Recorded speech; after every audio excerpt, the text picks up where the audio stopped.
Hello बच्चों, let's read the question and the question says dipole movement of NF3 is smaller than option A NH3, option B CO2, option C BF3 and option D CCl4। तो सबसे पहले बात करते हैं dipole movement की।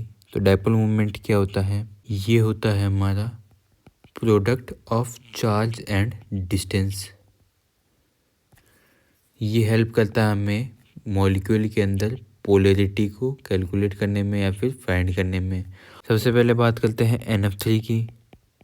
NF3 का जो structure है वो हो जाएगा हमारे पास कुछ इस प्रकार का। केमिस्ट्री के अंदर जो डायपोल मूवमेंट होता है हमारा, केमिस्ट्री के अंदर डायपोल मूवमेंट, उसकी जो डायरेक्शन होती है वो होती है from partial positive charge to partial negative charge. ये इस प्रकार का साइन हम ड्रॉ करते हैं। तो NF3 के अंदर जो डायपोल मूवमेंट की डायरेक्शन होगी वो होगी कुछ इस तरह से, और ये डायरेक्शन हो जाएगी हमारी for the lone pairs. Option A की बात करते हैं NH3। तो NH3 का जो स्ट्रक्चर ये बनेगा हमारे पास, और उसके अंदर जो डायपोल मूवमेंट की डायरेक्शन बनेगी वो कुछ इस प्रकार बनेगी।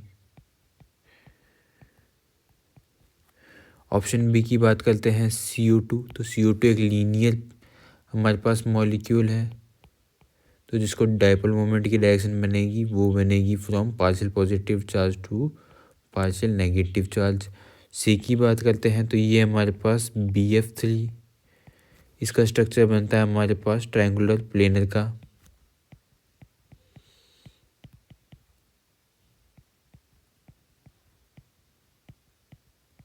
और ऑप्शन डी में दिया है CCl4।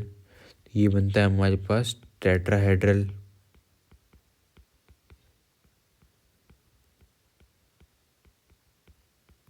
अब हमारे पास ऑप्शन बी सी डी के अंदर तो यहाँ पे हमारे पास म्यू 0 होता है, क्योंकि जितने भी जो डायपोल मूवमेंट के वेक्टर हैं वो एक दूसरे को कैंसिल कर देते हैं। पर NH3 एंड NF3 के अंदर क्या होगा कि NH3 के अंदर तो ये जितने भी वेक्टर्स हैं हमारे, ये एक दूसरे को कॉम्प्लीमेंट कर रहे हैं, जिसकी वजह से जो नेट डायपोल मूवमेंट आता है वो आता है काफ़ी ज़्यादा हाई। और NH3 के अंदर क्या है, जो हमारे डायपोल मूवमेंट की डायरेक्शन है वो सारी है अपोजिट,